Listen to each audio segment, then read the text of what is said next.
hal yang biasa kita temuin kalau misalnya ada orang yang bikin perjanjian sama setan. Mungkin kalau misalnya mereka mau keuangannya lancar, kayak cerita Nadila. Atau juga kalau misalnya mereka mau bikin orang yang dia cinta tuh cinta balik sama mereka, gitu kan. Tapi satu hal yang mau gue ceritain ini, alasannya bukan karena yang tadi gue sebutin barusan Bihnat. Ada satu orang yang rela ngelakuin segala cara sampai dia harus banget bikin perjanjian dengan setan biar orang yang dia incar tuh bisa sengsara hidupnya bahkan sampai mati. Serem banget anjing.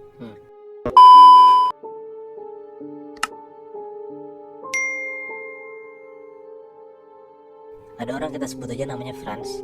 Dia umurnya sekitar 30-an tahun dan dia tinggal di daerah sekitaran Surabaya. Dari dia remaja sampai dia beres kuliah, hidupnya tuh bisa dibilang kayak bener-bener sengsara banget itu di lingkungannya.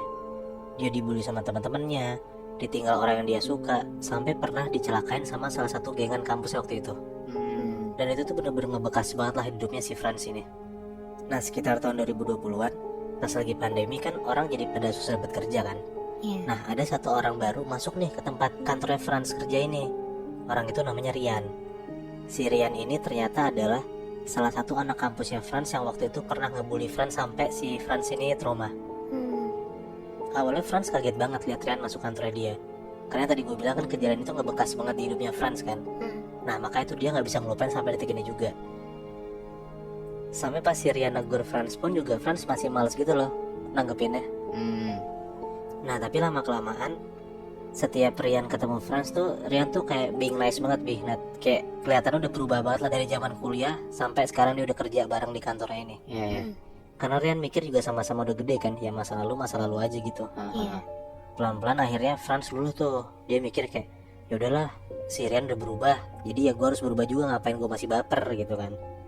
Nah akhirnya setelah si Franz mikir kayak gitu, mereka berdua jadi teman kantor tuh. Jadi sebat bareng, jadi kemana-mana bareng. Pokoknya udah beda banget sama waktu pas zaman mereka kuliah dulu lah. Jadi dekat gitu ya. Benar. Nah one day ada masalah yang menimpa Franz. Dia itu kerja beda divisi gitu sama Rian, tapi kerja masih paralel gitu Bi. Nah ada satu isu yang rada gede karena menyangkut sama kliennya mereka. Dan itu ternyata sampai ngerugiin kantornya berpuluh-puluh bahkan ratusan juta nih kayaknya. Nah diusut-usut tuh sama bos kantornya mereka kan. Dan ternyata ketahuan kalau misalnya sumber masalahnya ini ada di Franz. Katanya Franz tuh nggak update soal kliennya segala macam lah, dan di situ posisinya juga Franz ngerasa kalau misalnya gue nggak ngelakuin itu gitu loh. Kayak dia nggak terima akan aduan yang dia dapat dari bosnya. Jadi dia ngejelasin tuh kalau misalnya kerjaan dia benar, dia kerjaan sesuai briefing. Pokoknya dia jelasin kalau misalnya tuh dia nggak salah dan dia mau tahu kebenarannya sampai mana gitu kan. Nah pas Franz lagi kayak debat gitu ke bosnya, nggak tahu kenapa, mungkin karena bosnya juga udah kadungan kesel kan, si bosnya ini tiba-tiba mecat Franz itu aja. Katanya Franz tuh nggak profesional, bikin hubungan perusahaan sama kliennya jelek, ditambah lagi ada kerugian yang harus ditanggung sama kantornya kan. Nah jadi itulah yang ngebikin Franz tuh dipecat sama bosnya. Nah denger Franz dipecat tuh orang-orang kantor pada kaget banget Bihnat, karena semua orang itu tahu kalau misalnya Franz tuh kerjanya bener banget gitu loh. Mungkin ada miss dikit, cuman ya balik lagi kinerja Franz tuh sebagus itu. Dan mereka kaget kok Franz bisa sampai dipecat begini gitu. Gak pantas lah ya. Iya nggak pantas sama sekali gitu. Nah kebesokannya pas Franz balik lagi ke kantor buat beres-beres barang dan ngebalikan aset, ada teman kantornya yang emang deket banget sama Franz nih, kita sebut aja namanya Bayu ya. Nyamperin si Franz, ngajak ngobrol tuh, nyemangatin Franz, pokoknya biar si Franz ini gak galau lagi lah. Nah sampai ada masuk ke satu obrolan, Bayu coba ngejelasin ke Franz apa yang sebenarnya kejadian dari masalah ini. Tapi ini dari point of view si Bayu ya. Katanya dia dengar juga dari teman yang sedivisi sama Rian, katanya yang nyebabin masalah ini tuh sebenarnya adalah Rian. Rian itu yang gak beres kerjaannya, tapi dia bilang ke bosnya kalau misalnya itu salah Franz. Nah di situ tuh Franz tuh sakit hati banget. Dia tuh ngerasa kalau misalnya awalnya dia mau nyoba buat berdamai sama masa lalunya, dia udah ngebaikin Rian, tapi ternyata ya Rian masih aja sama kayak dulu gitu loh. Malah sekarang Rian tuh bikin Franz dipecat dan karirnya Franz tuh jadi hancur kan. Apalagi yang tadi gue bilang tuh, di masa pandemi kan ya susah banget pekerjaan kan. Di situ tuh Franz tuh langsung balik ke kosannya. Dia bener-bener gak bisa terima kenyataan kalau misalnya dia harus keluar dari kantornya yang bukan salah dia sama sekali gitu. Nah bahkan salah Rian yang dulunya suka ngebully dia gitu kan. Benar. Iya. Nah karena saking keselnya, dia tuh mikir mau balas dendam ke Rian dan mau ngelakuin apapun yang penting Rian tuh bisa menderita bahkan lebih parah dari si Franz rasain ini.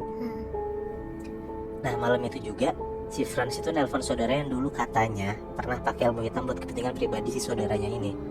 Dia nanya lah apa yang harus dia lakuin buat ketemu dukun ini, buat ngelakuin apa yang dia mau lakuin ke Franz gitu lah. Dan akhirnya dapatlah caranya, dikasih tahu sama si saudaranya ini. Tepat di jam 12 malam Jumat, Franz tuh pergi ke daerah Banyuwangi buat ketemu sama dukunnya itu. Tempat dukunnya tuh kayak bener-bener di dalam hutan dan bener-bener terpencil banget gitu lah, Bi. Nah, awalnya tuh si Franz rada takut dan ragu-ragu buat ngelakuin ini, karena dia nggak kebayang sama sekali kayak bentukan si dukun ini kayak gimana, dan apa yang bakal dukun yang lakuin, cara segala macam tuh si Franz gak kepikiran sama sekali. Nah, tapi si Franz mikir kayak udah kepalang di jalan, udah nyampe Banyuwangi juga, ya udahlah dia makin buletin niatnya dia buat ketemu si dukun ini gitu. Nah, singkat cerita, sampailah Franz di tempat dukun ini kan. Diceritain lah semuanya ke dukun itu, apa yang dilakuin sama Rian dari awal masalah sampai akhirnya masalah tentang si Franz dipecat ini, karena Rian dikasih tahu juga ke dukunnya. Dengar penjelasan Franz, si dukun itu nanya, "Kamu mau orang itu ngerasain apa?" Dengan cepat si Franz langsung jawab, "Saya mau dia lebih sengsara dari hidup saya selama ini, Mbah," gitu. Di situ dukun itu tuh langsung kayak ngeliat foto Rian, habis itu dia langsung kayak ngebaca-baca sesuatu sambil motong ayam, minum sesuatu. Pokoknya si dukun ini tuh lagi ngelakuin ritual gitulah, Bihnat. Nah, si dukun ini ternyata ngasih susu konde ke si Rian. Nah, susu konde ini adalah kayak salah satu santet yang bikin orang yang diincer itu bakalan sakit banget di dalam tubuhnya, nggak sembuh-sembuh, padahal di luar tuh jasadnya baik-baik aja gitu loh. Dan yang diincer itu bakalan ngerasa kayak badan dia tuh kayak ditusuk-tusuk paku, ditusuk-tusuk jarum, pokoknya tuh bakal sakit banget lah badannya. Nah, sambil si dukun ini ngelakuin ritualnya, dukun itu ngejelasin kalau misalnya apa yang dilakuin sama Franz ini nggak segampang itu. Ada hal lain yang harus dilakuin sama Franz juga. Ditanya sama Franz kan, apalagi yang harus saya lakuin, Mbah, gitu. Nah, si dukun itu bilang, intinya si Franz itu juga harus ngorbanin orang terdekat dia biar santetnya ini makin ampuh. Tapi korbaninnya nggak parah. Kata dukun itu cuma kena efek dikit lah, biar si susuk yang bakal dikasih ke Rian ini lebih kuat gitu. Diiyain lah sama Franz kan. Dan yang dikorbanin sama Franz ini adalah saudara jauhnya yang pernah pakai ilmu hitam juga. Wah. Nah, karena Franz mikir juga saudaranya kan juga pernah pakai ilmu hitam gitu, Bi.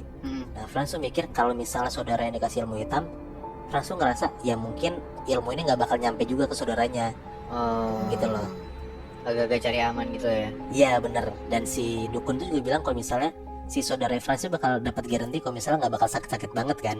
Makanya tuh si Franz juga mikir ya udah pilihan tepat jatuh ke saudaranya itu.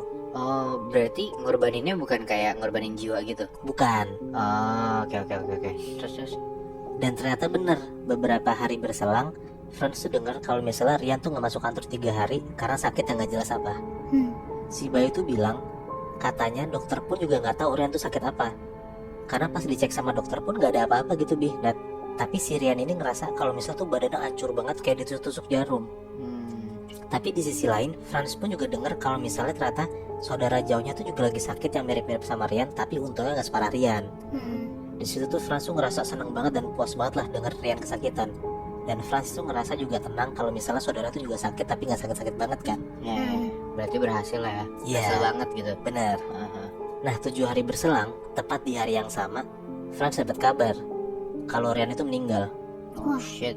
Dan di grup keluarga Franz pun juga Franz baca kalau misalnya saudaranya pun juga meninggal. Wow. Katanya saudaranya meninggal karena kekurangan cairan dan makanan, karena selama seminggu tuh nggak makan dan si saudara tuh kesakitan banget gitu, Bihnat. Sampai lemes dan akhirnya meninggal. Di situ tuh Franz dari yang beberapa hari lalunya seneng banget, sekarang langsung bingung, kaget dan takut banget tuh. Karena Franz juga nggak expect sampai sejauh ini kan masalahnya. Iya. Dia nggak ada niatan sama sekali buat bikin Rian meninggal, apalagi saudaranya sendiri. Di hari itu pun juga Franz nggak datang ke pemakaman si Rian dan saudaranya, karena dia juga takut dan merasa bersalah banget kan. Nah, terus tuh Franz kepikiran buat nyamperin dukun itu. Pas si Franz nyamperin dukunnya pun juga ternyata dukunnya nggak ada di tempat. Diteleponin sama Franz nggak diangkat. Franz tuh ngechatin banyak banget kayak maki-maki si dukun ini pun juga nggak dibalas sama sekali sama dukunnya. Pokoknya Franz tuh nggak dapat kabar apa-apa dari dukun yang udah nyebabin masalah ini. Habis pulang dari Banyuwangi, sampai hampir 2 mingguan, si Franz ini nggak keluar kamar sama sekali. Dia tuh nggak mau makan, dia nggak angkat telepon orang-orang sama sekali. Pokoknya nggak bisa dikontak sama sekali lah, Bihnat. Bayu ini sebagai teman dekatnya si Franz, ya khawatir lah, takutnya Franz kenapa-napa kan, 2 minggu nggak ada kabar kan. Iya. Bayu akhirnya mutusin buat nyamperin kosan Franz. Nyampe tuh di kosannya kan, diketok-ketok nggak nyaut, ditelepon juga nggak bisa. akhirnya si Bayu tuh ngeberaniin diri buat nyongkel pintu kosannya Franz. Karena si Bayu tuh ngerasa kayaknya dia nggak beres gitu loh. Dan akhirnya kebuka tuh pintunya. Pas Bayu masuk, Bayu nggak ngeliat si Franz lagi baik-baik aja. Bayu ngeliat si Franz sudah mati di kasurnya, udah rada membusuk dan bau. Dan Bayu ngeliat dari mulutnya Franz tuh juga keluar jarum dan paku yang udah berlumuran darah, dan darah itu darah kering. Dan pas si Bayu ngeliat ke kursi di sudut kamarnya si Franz, si Bayu ngeliat kalau misalnya ada cewek duduk dengan rapih ngeliatin Bayu tajam banget sambil senyum ke arah dia. Oh shit. Jangan-jangan itu sosok yang dipakai dukun itu ya untuk membunuh mereka. Nah iya, kayaknya gue mikir juga kayak gitu, Nat. Bentar. Jadi yang tadinya bahkan tumbalnya dalam tanda kutip cuman bikin saudara jauhnya si Franz itu sakit, ternyata tumbalnya 3 malah. 3 jiwa, ya gak sih? Rian, saudaranya Franz, sama Franz sendiri. Bener, Be.